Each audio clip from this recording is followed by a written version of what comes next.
Hi, this is Steve Biggs at Boatshed, Norfolk with another of today's listings. This is a 1980 Bounty 28. Beautiful, pretty little boat this is. Real credit to her owner. Loads of things done to her. This is the exterior, obviously. She actually had a full professional 2-pack paint job in recent years, which is why she looks just as good as she is. Solar panels, twin solar panels on the roof.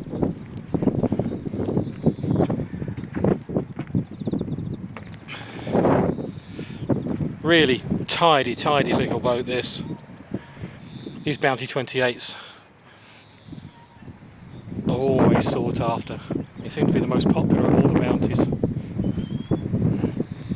And this one is no exception. Really pretty little boat.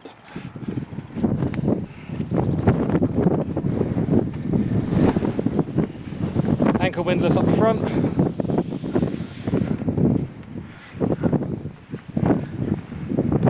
Really nice well. Very tidy example. If you'd like further information on this 1980 Bounty 28, please contact me, Steve Biggs, at boatshednorfolk.com. Thanks for watching.